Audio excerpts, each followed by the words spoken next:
You're listening to the Cyberwire Network, powered by N2K.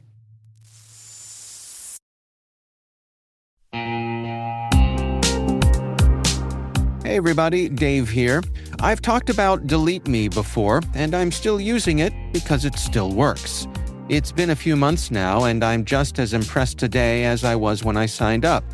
Delete Me keeps finding and removing my personal information from data broker sites, and they keep me updated with detailed reports, so I know exactly what's been taken down. I'm genuinely relieved knowing my privacy isn't something I have to worry about every day. The Delete Me team handles everything. It's the set it and forget it peace of mind. And it's not just for individuals. Delete Me also offers solutions for businesses, helping companies protect their employees' personal information and reduce exposure to social engineering and phishing threats. And right now, our listeners get a special deal, 20% off your Delete Me plan. Just go to joindeleteme.com/N2K and use promo code N2K at checkout. That's joindeleteme.com/N2K, code N2K.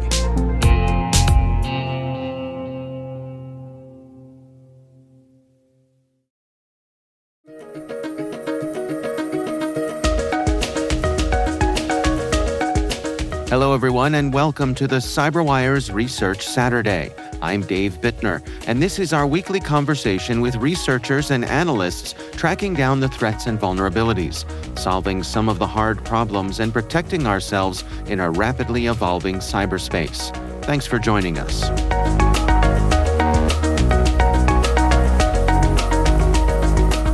One of the main initial access vectors that we have been very closely tracking are web injects, which of course are injects on legitimate but compromised websites that have been observed delivering a variety of different malware.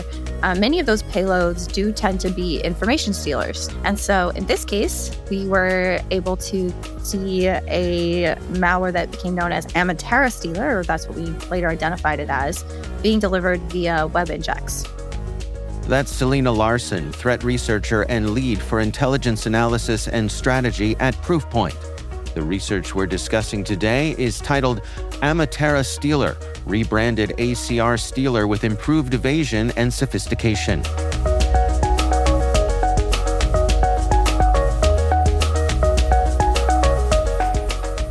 We also saw a number of samples in open source, like on VirusTotal. Some of our colleagues at other research teams also observed it in other attack chains. But what's really interesting to me is the fact that the stealer landscape right now is so dynamic. And this particular stealer is basically a rebranded stealer known as ACRStealer. But it's got a lot of updates to it. And I think that one of the most important things from a cybercriminal perspective, especially now in the landscape, are taking a look at information stealers, taking a look at this landscape, trying to figure out, what are threat actors using? How are they, developing workarounds for defense? What are the different delivery mechanisms that we're seeing a lot of? Because, as we've talked about previously on various podcasts, Dave, the information stealer landscape right now is booming. And that's where, it's a very, very serious threat. And so this was an interesting sort of little deep dive that we were able to see about this pretty interesting information stealer. So you mentioned ACRStealer. What set AmiterStealer apart that it's not just a variant of ACR, that it is its own unique thing? Yeah, so there are significant portions of code overlap that exist with ACRStealer analysis in the public. And so that's kind of where we're like, oh, is this just, updated or ACR? But it's really featured a full rebrand. So AmiterStealer is actually sold as a malware as a service, which is what we see from a lot of these very prominent information stealers. Lumma, for example, was pretty much the most popular malware as a service in terms of the information stealer ecosystem, and then it got disrupted. And so that's also, we can talk about that as part of this conversation too, but that's, why we're kind of keeping an eye on how the info stealer landscape is moving. But what we did find was this particular malware had a bunch of new, interesting anti-analysis features. There was some improved sophistication of the malware. The command and control operates a lot differently. The actual where you can purchase it or manage it from, the panel. We were able to get eyes on a panel. It's called AmiterStealer. So, you can actually see like the payment structure and the tier structure. And what was interesting is that back in July of 2024, the ACR support channel, which is of course on Telegram, as many of these things are, basically they said, we're not going to sell ACRStealer anymore. We're closed for an indefinite period, but there will be no problems. We do not say goodbye. This is, of course, all in Russian, but we included a machine translated version of that message. But so they said, okay, this is not goodbye. And so then come around December, towards the end of last year, this new AmiterStealer sort of popped up, and the panel began surfacing. And so we were able to kind of see some of those overlaps in terms of the timeline of the Stealer and the sort of the rebrand with a bunch of new features. I see. So your belief is that this is the same group who created ACRStealer. This is an updated version. Okay. Yeah. Got Yeah. it. So the research talks about how Amatera is distributed via ClearFake campaigns and also these ClickFix techniques. For anyone in our audience who might not be familiar with ClickFix, can you give us a quick description of how that works? Yeah, of course. And I do, I have to say, I recognize that it's very tough to keep a full understanding of the threat landscape. We're saying things like ClearFake and ClickFix, and we talk about this technique called ether hiding and all these things. Right. And certainly ClearFake is just one of many types of web inject campaigns. So, I just want to say that if you're wondering, what is ClearFake? I've never heard of this before. You know what? That is totally fine. Because don't let your imposter syndrome kick in because it's not you. No, it's the landscape. It's right. So crazy right now. Like the amount of web inject campaigns that we're seeing, many of which use the ClickFix technique, which I'll describe in just a second. Yeah. So there's so many out there. So ClickFix is actually a really interesting social engineering technique whereby threat actors will either through web injects or direct URLs or in some way essentially show you this dialogue that says you need to update for security purposes, or you need to solve this CAPTCHA in order to actually access this content. And what that basically does is it tricks into copying, pasting, and running PowerShell on their own host. So what we saw, for example, with this ClearFake campaign, and again, ClearFake is a type of web inject campaign, that when they go to a website that's compromised by ClearFake injects, they were presented with this fake CAPTCHA. So it says, complete these verification steps to prove you're not a robot. And then the instructions that it actually gives you are numbered 1, 2, and 3. 1 is press and hold the Windows key plus R. And then in the verification window, press Control V and then press Enter. So it's literally the step-by-step, this is how to do this. But ultimately what it is you're running a ClickFix PowerShell command. So it's ClickFix. The technique is this click to fix, basically copying, pasting, and running PowerShell. And this is something that we've seen from just tons of actors. It's completely overtaken the landscape. Yeah, I mean, it really seems like it is the flavor of the month right now, right? Oh, absolutely. Yeah. And we've even seen it with espionage threat actors using this sort of ClickFix technique. We see a lot of different sort of styles of the ClickFix technique. We see it with just, of course, update your Chrome browser. Of course, we see it with that. We see the CAPTCHA, prove you're not a robot. But we've even seen it with like very specific and customized software that, a specific target might be using for transportation and logistics, for instance, and it'll be like, oh, you have to update this very specific software. So threat actors are taking this idea of the ClickFix technique to, copy, paste, and run PowerShell on a host, and just, making it unique for whatever their purposes are. And I think that is one interesting part of this whole story. Actually, is this ClickFix technique just one exploding all across the landscape, where you have these web inject threat actors like ClearFake, Land Update, A lot of the other threat actors that we're trying, ZPHP, a lot of these different clusters are using these sort of like fake web inject style things. Compared with ClickFix, we see it with email threat actors as well, distributing URLs in ClickFix. It's just everywhere. It's like that meme. It's like ClickFix everywhere. You used to see it, the Toy Story meme. It's like it's everywhere. Right.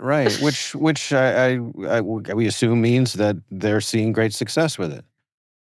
That is how I am interpreting this. I mean, the thing is typically when you see an explosion of a technique proliferate like this across the landscape, it tends to be very effective. I mean, we're not going to see all of these actors using the same technique if it's not working, which is what actually kind of freaks me out. And they're well-designed wars too. Like I have to say, like they're very like, it's a believable CAPTCHA. If you don't really know, the steps that you're taking or whatever, it is pretty believable. So earlier in our conversation, you alluded to this technique called ether hiding. Mm-hmm. Can you unpack that one for us? So ether hiding is kind of interesting. Basically, it uses something called the Binance smart contract that has this JavaScript is stored in that smart contract. And then that is what will kind of generate the CAPTCHA and the malicious command on the actual host. And what the actor can do is like modify the smart contract instead of like the inject itself, basically. And it kind of has like, it's kind of complicated, and it's really just like the ClearFake cluster is one of the only ones that is that we see regularly kind of adopting this ether hiding technique. But it's essentially using the blockchain to store this command in a way that they can update that when they need to, and then oftentimes they might just leave it and not modify it at all. So it's kind of it's basically you can block the domain on which the script is actually hosted, which is like the actual smart contract, and that is kind of what the threat actor is using, as opposed to injecting the JavaScript directly on the website, for example. There's a lot of different techniques that web inject threat actors use, and ether hiding is one of them that we see with ClearFake.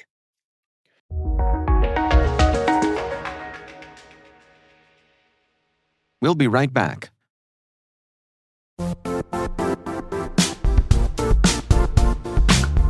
Compliance regulations, third-party risk, and customer security demands are all growing and changing fast. Is your manual GRC program actually slowing you down? If you're thinking there has to be something more efficient than spreadsheets, screenshots, and all those manual processes, you're right. GRC can be so much easier, and it can strengthen your security posture while actually driving revenue for your business.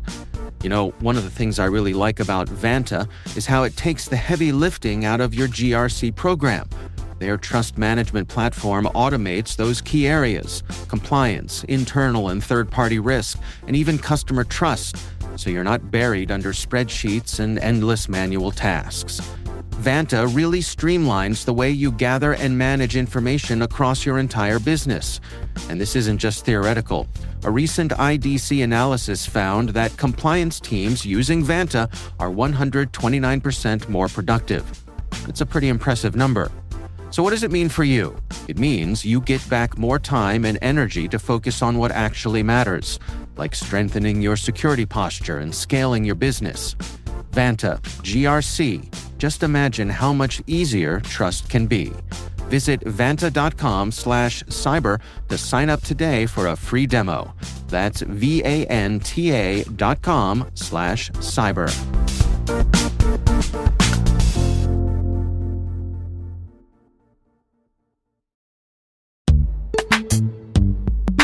CISOs and CIOs know machine identities now outnumber humans by more than 80-1. And without securing them, trust, uptime, outages, and compliance are at risk. CyberArk is leading the way with the only unified platform purpose-built to secure every machine identity, certificates, secrets, and workloads across all environments, all clouds, and all AI agents. Designed for scale, automation, and quantum readiness, CyberArk helps modern enterprises secure their machine future. Visit cyberark.com/machines to see how.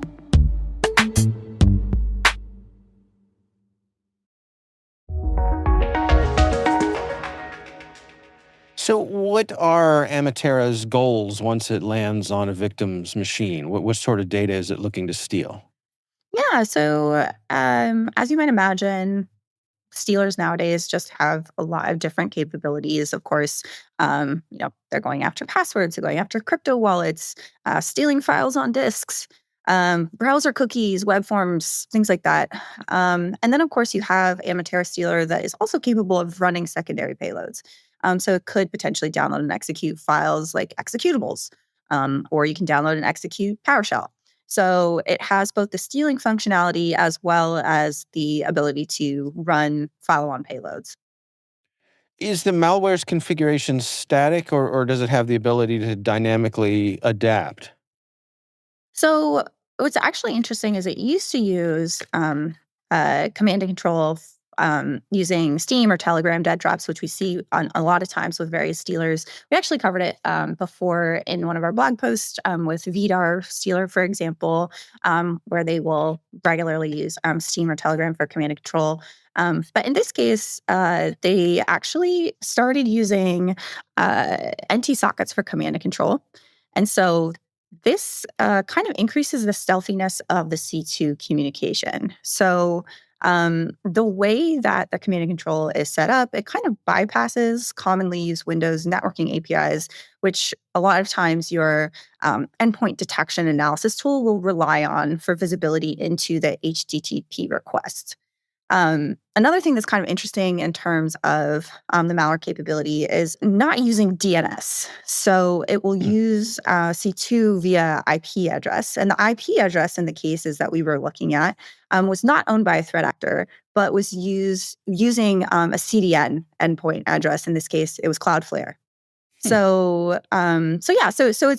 It has a little bit of interesting C2 communications that make it a little bit tricky. So, for example, if they're using an IP address that's associated to a public CDN like Cloudflare, security operations might be reluctant to just block the IP address by default, right? It's not like you can just block a C2 domain that we often see using like malware, command and control for malware. But with an IP that belongs to this like public CDN that's probably used by a lot of different things, it might be like, okay, we might not block this because it could be used by legitimate websites that are also using CDN. In addition to that, not using a domain name or DNS through for C2 also means that it can't be blocked or alerted on through DNS monitoring. So there's no DNS lookup for the domain name. So there's some of these other sort of like C2 functionalities that are trying to evade detection in a way that previous examples of similar malware you don't necessarily see. Hmm. Well, we mentioned LumaStealer earlier. When we're looking at the landscape here, LumaStealer was disrupted.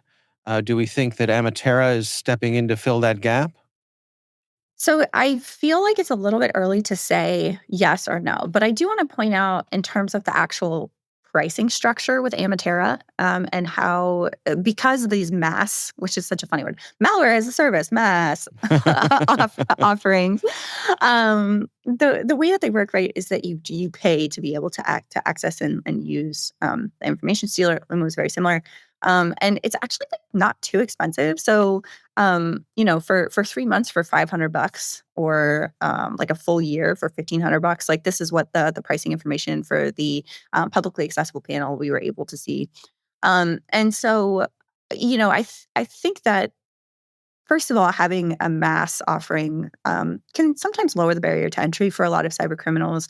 But also, it does sort of enter the scene uh, at this moment where people might be leaving LumaStealer for a variety of reasons.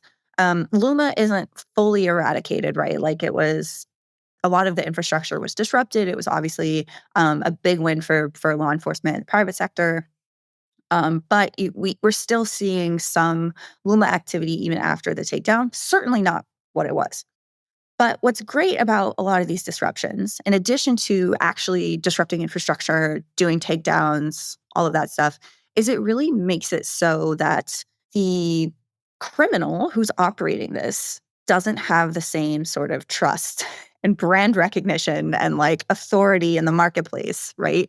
And so what you often see is when these things happen is you'll have the criminals who are using whatever the malware is go to greener pastures, so to speak. Mm.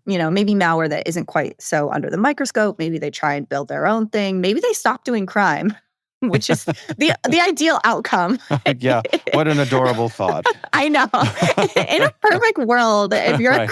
if like a criminal is doing crime and then the tool that they're using is busted and targeted by law enforcement, Right. like imagine if they decide to change their Yes, behavior and time for just me leave the to game. step back and rethink my life. Right. Yeah. Like, oh, okay. Maybe I can go in a different direction here. Yeah. So I think, the market is now, I think, a little bit more open for some of these people who are like, okay, do I not trust AmiterStealer anymore because it was a target of law enforcement disruption? Should I be spending money elsewhere?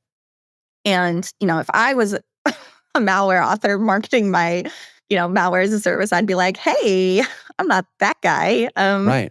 Right. I don't have, law enforcement breathing down my neck with all of these, big blogs and reporting coming out about how I operate and all these things that have been taken down and, made my life a little bit challenging.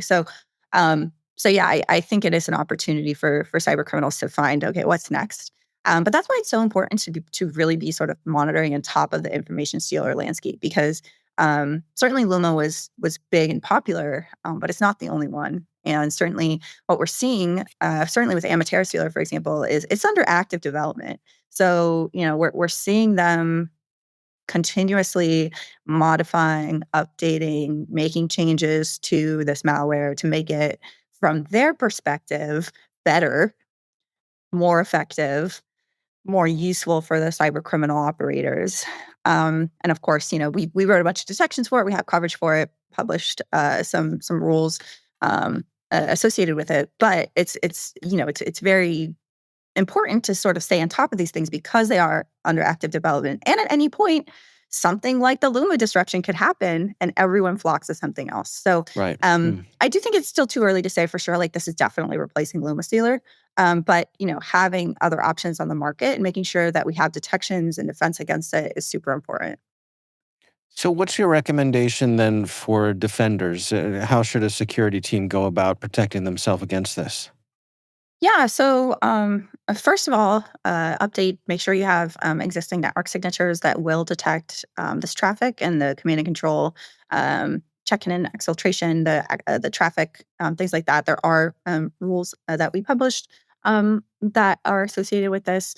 One thing that I really, really want to make sure to hammer home is that people are aware and incorporate ClickFix technique into their existing security training. Making sure that people are aware of the new types of social engineering and techniques that are being used by threat actors is very, very important. Also, restricting your average user from running unauthorized PowerShell is really important here. Because like literally copy pasting running PowerShell is like they're infecting themselves, and making it so that end users can't do that is something that is very important. Um, and yeah, I think those are kind of the two main things is to make sure that you're aware that this is happening and doing, practicing defense in depth and making it so that users can't, be running PowerShell. There are other ways that we've seen Amatera delivered as well. So, things like SEO poisoning, fake software downloads, things like that. So that's also very, very important. Restricting downloads from unknown domains, unrecognized domains, really, block traffic, especially from like newer, just registered domains, things like that are Mm. impersonating enterprise software, for example, and also not downloading unauthorized software. So oftentimes you'll see a lot of information stealers will be masquerading as, for example, a VPN app or a PDF reader or a document reader, things like that. And so, making restricting those the downloads from those types of tooling and only authorized, like making sure if you need something like a PDF reader, go to your IT department and ask for that. Is I think important to note here as well. So user education, I think, is really important and really big, but also making sure that you as an organization have defense in depth. And if a user does take an unsafe action, then they're blocked from the subsequent actions that could happen as a result of that activity.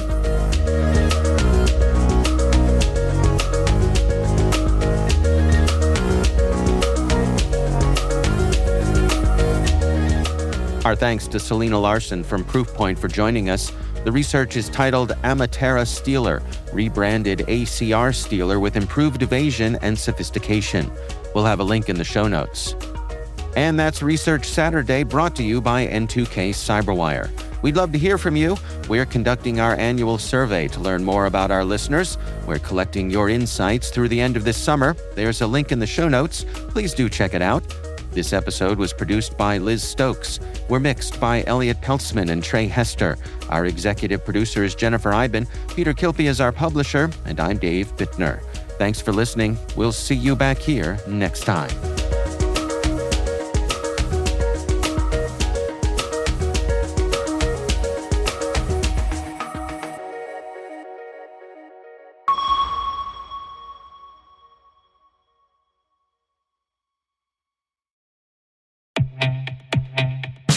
Krogel is AI built for the enterprise SOC, fully private, schema-free, and capable of running in sensitive air-gapped environments. Krogel autonomously investigates thousands of alerts weekly, correlating insights across your tools without data leaving your perimeter. Designed for high availability across geographies, it delivers context-aware, auditable decisions aligned to your workflows.